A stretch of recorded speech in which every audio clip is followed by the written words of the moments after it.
देखिए, नोट कीजिए। देखिए बच्चों, मैं राकेश सर, मेरे यूट्यूब चैनल में आप लोग का स्वागत है। आज मैं आप लोगों को इंटर ऑफ बेसिक डिटेल्स के बारे में बताने जा रहा हूँ। मैं राकेश सर, और यहाँ पर देखिए 11 एंड 12 क्लास जो है आखिर क्या होता है, इसको क्या नाम से हम लोग पुकारते हैं। तो 11 एंड 12 क्लास को हम लोग IAC, IA या आईकम के नाम से जानते हैं। किसके नाम से जानते हैं? तो IAC, IA या आईकम के नाम से जाना जाता है। 11 क्लास को हम लोग फर्स्ट ईयर बोलते हैं और यहाँ पर 12 क्लास को सेकेंड ईयर। IAC का जो फुल फॉर्म होता है आपका, जो IAC, आप यही दिमाग में रखिएगा, IAC का मतलब हो गया 11 और 12 क्लास। IA का भी मतलब हो गया और आईकम के भी मतलब हो गया। IAC का जो फुल फॉर्म होता है वो होता है आपका I से इंटरमीडिएट और SC से हो जाएगा साइंस। IA का जो पूरा नाम होता है इंटरमीडिएट ऑफ आर्ट्स, ये से क्या हो जाएगा? तो आर्ट्स। आईकम का जो पूरा नाम होता है इंटरमीडिएट ऑफ कॉमर्स।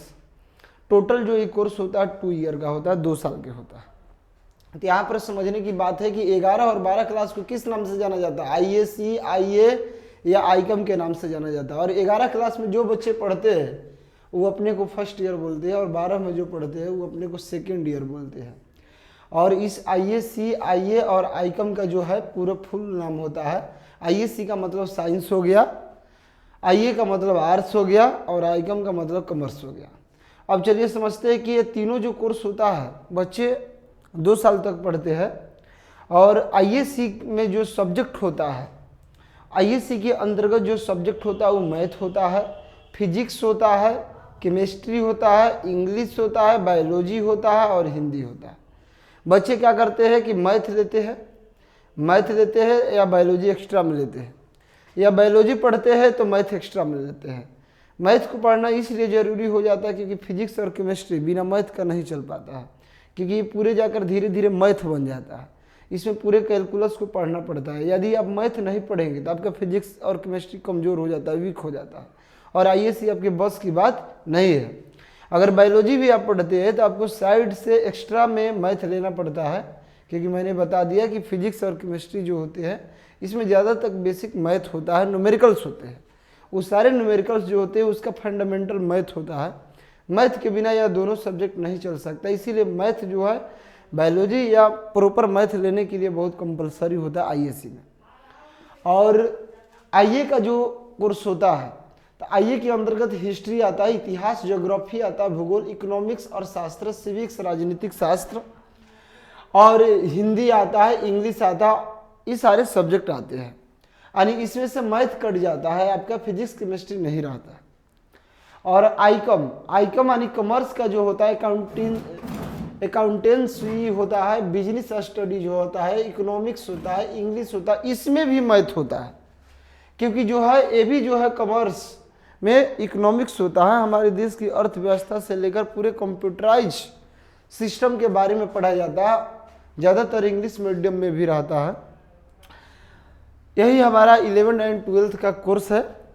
और इसमें जो बच्चों का जो चॉइस होता है IAC होता है, क्योंकि IAC में उन सब्जेक्टों को पढ़ा जाता है जो वर्तमान में जिसकी ज़रूरत है। जैसे में आपको IAS, इंजीनियर, डॉक्टर या कोई भी अन्य चीज़ बनना है आगे चलकर, तो आपको IAC पढ़ने से बहुत अच्छा मदद मिलता है। आपका कंपटीशन लेवल भी काफ़ी स्ट्रॉन्ग होता है, क्योंकि आगे चलकर हम लोग मैथ का, physics, chemistry, math, English, GK, GS और रीजनिंग इत्यादि का कंपटीशन करते हैं, जिसमें IAC का बहुत बड़ा योगदान होता है। तो यही हमारा 11 एंड 12 का सिलेबस का बेसिक डिटेल्स है, आप समझ सकते हैं। तो बोलिए 11 एंड 12 क्लास को हम लोग किन नामों से जानते हैं? तो IAC, IA और आईकम। 11 क्लास को फर्स्ट ईयर कहते हैं, 12 क्लास को सेकेंड ईयर कहते हैं। IAC का full form intermediate of science होता है, IA का फुल फॉर्म होता है इंटरमीडिएट ऑफ आर्ट्स, आईकम का फुल फॉर्म होता है इंटरमीडिएट ऑफ कॉमर्स। टोटल जो ये कोर्स होते हैं 2 ईयर का होते हैं। IAC के अंदर ये सब्जेक्ट आते हैं और IA के अंदर ये आते हैं। आईकम के अंदर बहुत सारे बच्चे जब 10th के बाद पढ़ना शुरू करते हैं तो सोचते हैं हमें क्या पढ़ना है, कौन कौन सब्जेक्ट पढ़ना है, आईए में क्या होता है, आईकम में क्या होता है, आईएससी में क्या होता है। तो आज से आपका ये बेसिक कंसेप्ट हो सकता है कि हमें कौन कौन सब्जेक्ट किसके अंतर्गत पढ़ना पड़ता है। तो इन बातों को आप बढ़िया से वीडियो को रोक रोक कर भी पढ़ सकते हैं और जान सकते हैं 11 एंड 12 क्लास के बारे में। Thank you.